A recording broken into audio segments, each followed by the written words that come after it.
All right, like the thumbnail suggests, I am very stumped with all of these wooden stumps, and I need your help to figure out a good hardscape layout for the new upcoming 240 gallon.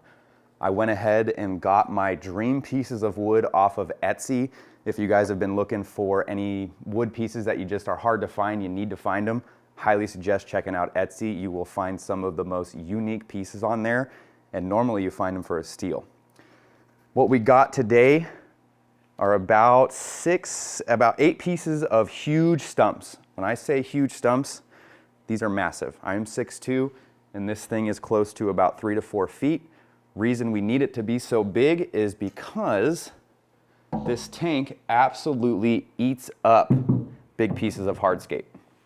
So, and with it being the exposed paludarium type deal, I wanted to have some extra tall pieces so I could connect the plant wall towards these pieces of wood coming out the top. So let's get unstumped and try to figure out a good layout for this. I'm gonna need your help. So we're gonna probably do 3 to 4 different types of layouts. Think on them, see how they look, just so when I do go to fully set this up, I have a couple good hardscape ideas to play with. So we're just gonna jump right into it and start placing some wood. Right off the bat with this piece, it looks like a corner piece because the way that this piece of wood structures this line here, I feel like that's definitely a corner piece. I like this guy right here. So this guy is just chunky. If you look on this front side, it has the lot thicker of this front piece and then 2 other smaller pieces on the back. I'm thinking maybe we could interlock this into this piece, because whenever you're doing hardscape, this is gonna be the foundation that your whole entire tank is built off of. You need to be sure to make hiding spaces for your fish. You need to make sure there's places for plants, and you need to make sure it's not really blocking any of your access to the glass or being able to get it and maintenance it. So right there, I'm not gonna overthink it anymore. This piece kind of slid back in there, and it looks like it kind of made this little cave area. So we're just gonna keep rolling with that. This little dude will work out great. So just like that, see how this kind of matches up right here? We'll probably be able to fill that up with some sand just to make it look more natural, but it already has that kind of symmetrical step down process. I kind of like that. This piece is the first time I've experienced a piece like this. I don't know if you can see how cool that center part is, but the Etsy seller I got this from said it was a burl, and I've never seen something so cool like this. And to me, this just seems like a middle piece. You know, I don't think there's any doubting that. Sometimes when you find a piece of wood, you just know its place. You know, this is a middle piece. And another thing I like is how far this piece of wood stretches out. Something I recommend for you in your aquascapes is don't put stuff so symmetrical. You want it offset a little bit to the right or the left. And as you can see, we can put this dead center, but since it has these, you know, arms that kind of stretch out like this, it makes your eye not think that this is dead center into the tank. Something I'm sure you've heard me say in my other videos, hardscape is everything. And the bigger tank that you're working with, the bigger pieces of hardscape you need, because it's just gonna fill your tank up and make it look a lot more natural. So again, with the other piece we did on how this one just frames it, I think the way this curves kind of brings the tank into a little U kind of shape. So we'll keep that going. And again, we want it to be kind of a natural step down. I'm not in love with it, but the whole purpose of today is literally just to play around with some wood and try to make a nice hardscape layout. There's gonna be some ones that work, and there's definitely gonna be some ones that don't work. I don't know why, but when I was unboxing this, does this not look like a little shoe? It looks like a high heel. Like, look at this thing. Doesn't that look like a high heel boot? It's amazing.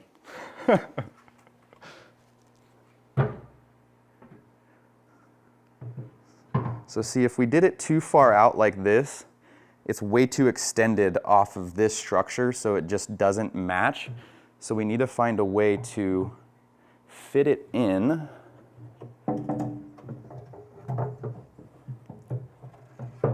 That's not going to work. Maybe like that. So I like it. I don't love it, but this is going to be, we'll call this layout 1, and something I recommend if you are playing around with your hardscape. Take pictures, number your pieces of wood, because if you find a layout that you love and you know it, and trust me, when you find a layout that you like, it's like a light bulb goes off and you're like, yep, that's the one. Right now, this isn't really the one, but we're gonna take some aspects of it and maybe make this next layout a little bit better.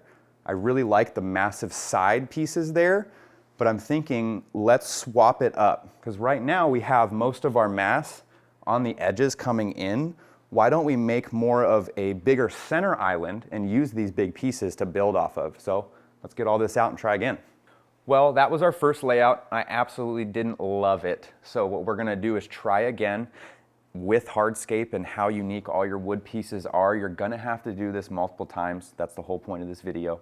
So with that first layout, we kind of did the U layout where the largest pieces were on the left and right side of the tank. I think right now I want to try to create a simpler layout and make just a big center island that kind of stretches out a little bit, so the emptiness is going to be on the sides. Layouts like this really work well in giant tanks with big fish, because these huge fish need a lot of swim room. So why don't we try a big center island layout? Right here you can see my hand can still fit if I need to clean this glass or adjust any of the substrate. I'd probably snap this piece off just because that would probably impale or scratch one of our fish there. So next, if we want to make it kind of coming outward, we'd need to put something bigger in the back here to get it to come downward.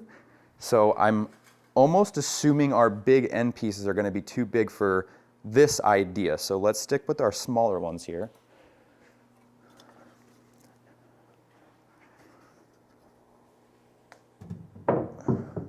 I don't like these two things here. It just kind of makes this not look natural at all. But what it kind of makes me think of is if we take this piece out, which I know I just said I love it, we might be able to make this kind of like a downward rooted thing. So we might scrap that center idea and take this guy out.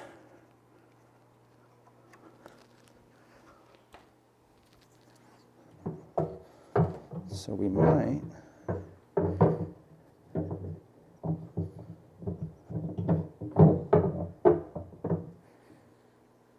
get this guy out.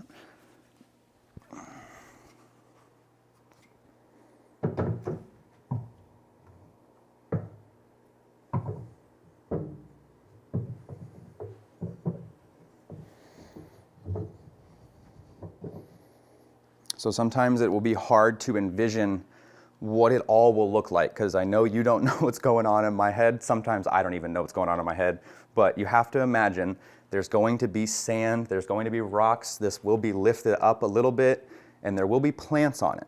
But right now, like I always say, we're trying to find a good foundation to build off of. And what I'm seeing here is I like it. It's giving me an idea of that center island, but as you can tell, this is just way too much room. And if this was just, you know, some sand here, it would look pretty plain, especially if we had a lot of plants up here. The chaos up here and the real peacefulness down here just would clash and would not look good. So we have to find a way to bring this out more. I've always been thinking of these pieces of having to go in standing vertically, but they don't have to. Let's see what they look like laying down. We might be able to hide some of these, man-made cuts in the sand or kind of behind the little layout we're making.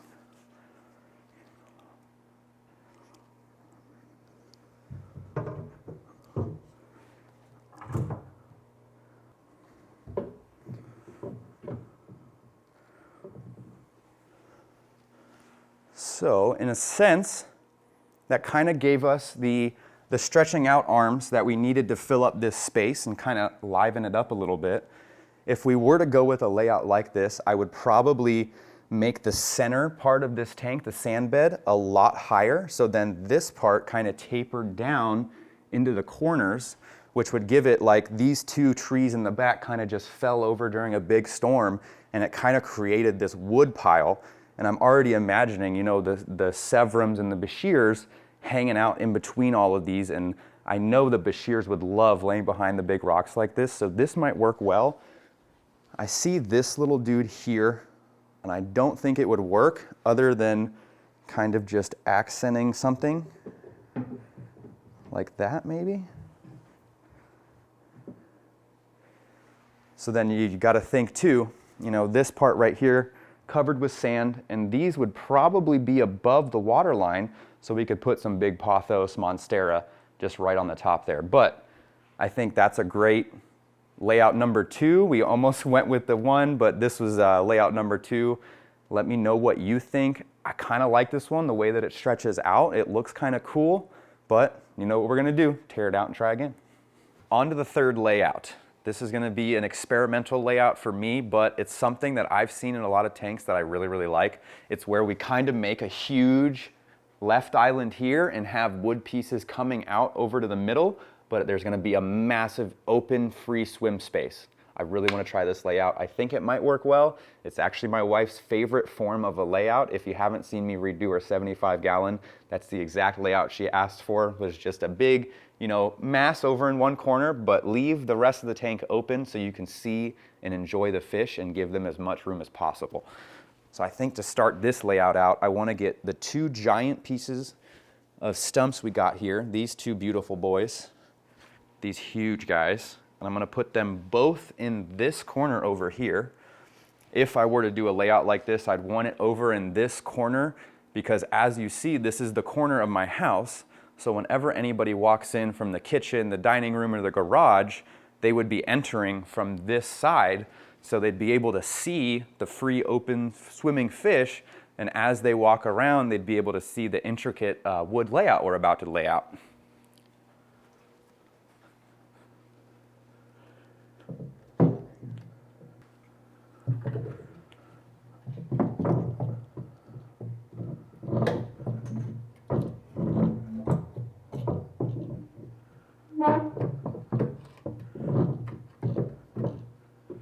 Okay, and realistically right now, all I'm looking for is natural ways that some of these little knobs and notches can fit into each other. You will find them, but you know, some of them you'll have to force a little bit. But sometimes if you just start, you know, shifting these together, you'll find a place where they actually lock in a little bit, and you know that's gonna make your life way easier down the road. So I'm thinking leave him like so. Maybe something like this.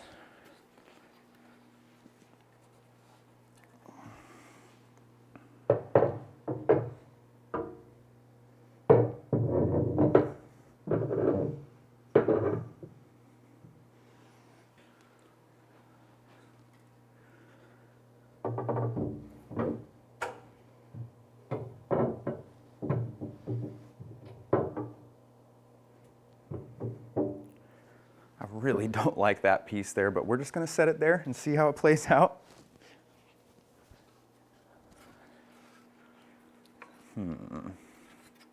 Some of these pieces just look a little too vertical, but I think what I'm missing in my head is they're looking too vertical, and I think the elevated depth we're going to get is from when I put the sand bed in. So just remember, if you're feeling a little frustrated, just know there's a lot more to come into your scape. Just give it some time to come together.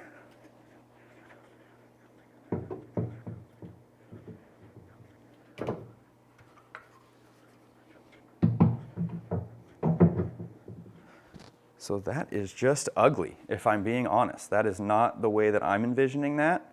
I think I need more smaller, longer pieces, but let's just see what we can work with. Maybe we take this guy out, take this guy out, this guy out.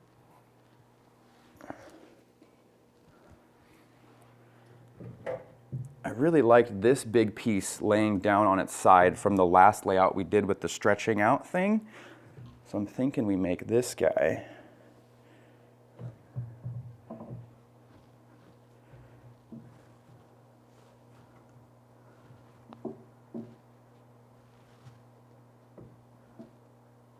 Shaped like that. And then we could do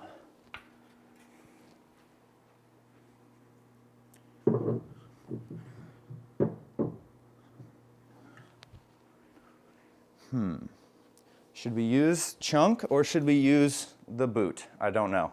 I like this boot. I don't know why. It's just, it looks like a shoe.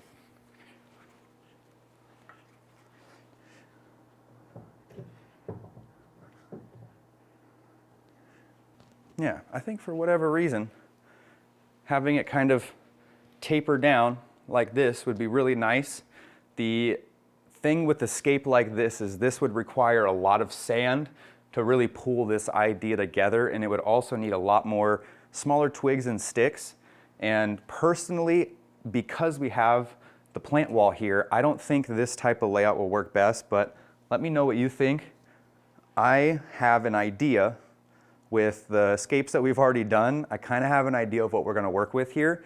The way that all of these pieces are set up is they're very, we got an extra large, a large, a medium, and a small. I think what we need to do to utilize all these pieces I have is to have the three ends coming in and have that one centerpiece there, like the first layout we did, but I want to make some subtle tweaks, and I think we'll hit the nail on the head.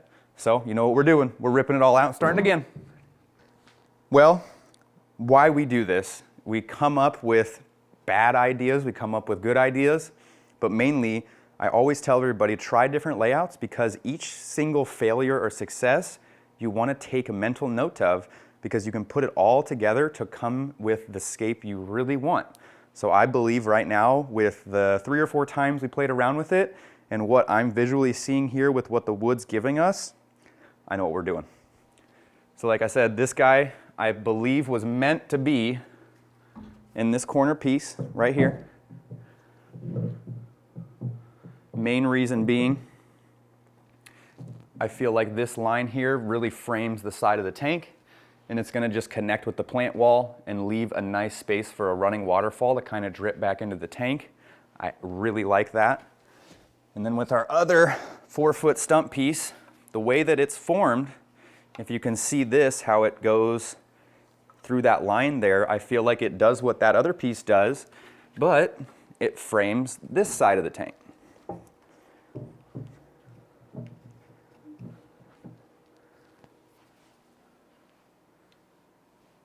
So, as you can see, we now have the tank framed. So what we can do is find our medium pieces. Well, actually, excuse me, this piece we're going to put dead center, because I think this is how that piece is meant to be. There's no which way around it. It's a beautiful center piece. I can already imagine sticking some plants in here, or it just being a little cave for a pleco. Absolutely unreal. Love it. And it looks like it's dead center, but it's really not. So we're now going to grab, let me see which ones we're working with here. Okay. So we're working with those ones. I think this guy is going to go best over here. Reason I say over here is because look at how it's just kind of giving you your shape and your lines. It looks like it's just coming off of here, and it's naturally extending outward, which is what we want.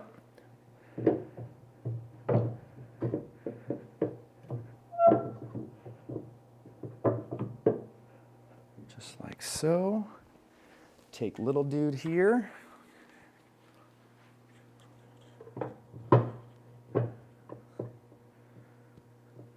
See how that kind of just nuzzles into this little spot right here? That's going to create an awesome glue point to secure this wood to. And then having these little areas and the little cave back here for the fish to hang out with is awesome. Now we got these two guys. Since this one is just a smidgen taller, I'm going to use this for the middle piece and this for the end piece. And what we can do to give it some more depth is obviously utilize the sand bed. But we just got to find how this kind of functions.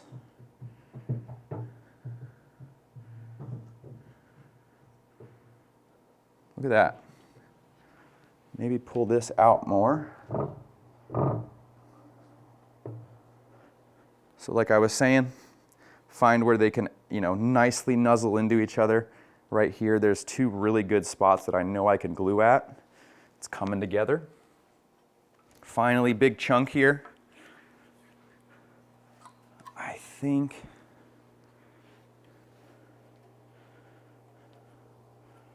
how is he going to work?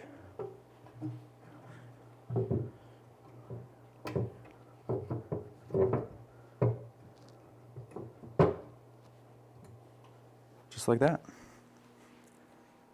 I can get this out of here too. This little grate.